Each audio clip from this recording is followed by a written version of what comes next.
There will be no tape on this post. This is Bree. I have borrowed Johnny's laptop so I can write and record some things down. I also need him to read and listen to this, but I can't tell him in person just yet. I'll return his laptop tomorrow. He doesn't know I took it. He probably won't know until he listens to this. I'm sorry, Sammy. I just can't see you right now. There are a lot of pieces to this puzzle, and you are a big one. But I wanted to explain some things to you, the readers, the listeners. You have lapped up his posts like an alcoholic. Some of you seem addicted to his suffering and the suffering of others in the tapes. I'm not saying this isn't normal, but it's important to understand this about yourself. This obsession is dangerous. It makes you want to see a friend, maybe talk to one. Please, for the love of God, do not seek out the friends. Do not respond if they contact you. Do not agree to meet with them. Do not agree to anything. I know a lot of you are probably doubtful if any of this is true, but let me assure you, friends are real and are closer to you than you think. Because I know some of you won't believe me, I'm going to share my story. I also want to share it for you, Johnny, because you are like my own child. I've known you since you were just a little thing. I love you very much, so does your dad. But back to the story. Like most people, I grew up completely oblivious. I lived in a rich suburb with big houses and lots of money. My parents were loving and dedicated. I grew up incredibly privileged and never even knew to feel lucky.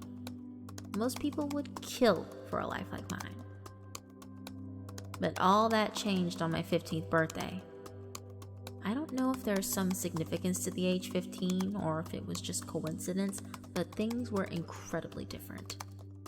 I had a big party planned. I invited 5 of my closest friends. They arrived, but all of them were different. It's hard to explain to people who don't see them, but I'll try. When a friend takes over a person, they looked almost exactly the same. It is really impressive how adept they have become at imitating our human qualities. They stuff themselves into the body and walk around as if wearing a human suit. But they have 2 flaws that they cannot change.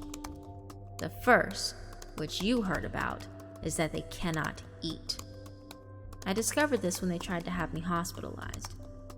But I'm getting ahead of myself. The second flaw, the twitches. It's as if the body is animated crudely and there are some small, almost invisible errors. The body's outline twitches.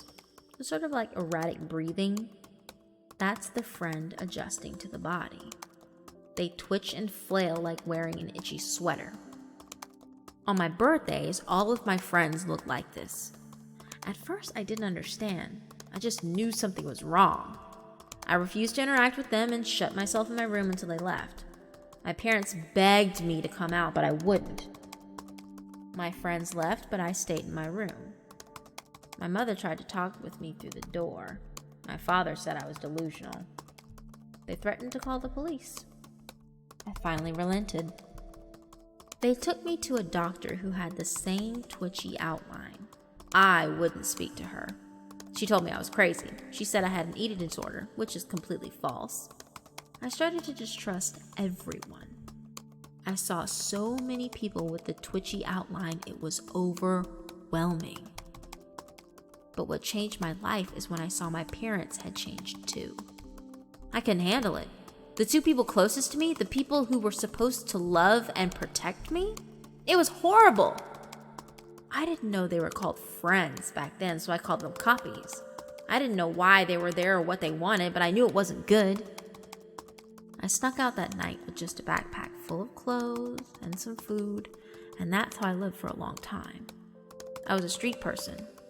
They didn't start coming after me until about a year later. I think they knew I could see them, which obviously posed a huge threat to them. They needed me to either die or be occupied. I didn't know the rules back then. It was just luck that I never cried in front of them. It was my own damn stubbornness that saved me. Well, that and the switchblade I found in my dumpster. The first one to come after me was in the body of a young woman. She had been watching me for a few days, creeping closer and closer. Finally, she had me cornered in the middle of the night. Even though it was so many years ago, I remember what she said. In an odd voice that alternated between high and low, she said, "You've been a bad girl." She came at me with her hands. I think she was planning to strangle or suffocate me, but she didn't know I had a knife. I stabbed her in the neck as hard as I could. Her body sputtered and then fell limp. I watched the twitches end and a puff of yellow smoke disappeared into the air. She was dead. I thought I was killing them, but I wasn't. They can't be killed. I was just killing the innocent people they inhabited. But what else could I have done? By the end, I had convinced myself that I was dead and that this was hell. I couldn't understand a world where I could kill people and people wanted to kill me. Johnny, your dad found me when I was 26. I was tired of running and hiding, but it was the only life I had. I think if he hadn't found me, the friends would have killed me. My fight was all but gone. But your dad saved me. He told me about the friends. He told me about my special gift, being able to see them. There are only 15 of us who can do it. He inducted me into the organization. I have a purpose now. Instead of killing people, I am helping people survive. I know you've always just seen me as a family friend, but I've also been tasked to protect you. Do you remember that time when you were 8 and that policeman said your dad had asked him to pick you up? Well, I showed up just in time to take you home and away from that man. And remember when you met that girl online and went to meet up with her, but you got stood up? That's because I took her down first. They were friends, Sam. They were out to get you. I don't know if this is making sense.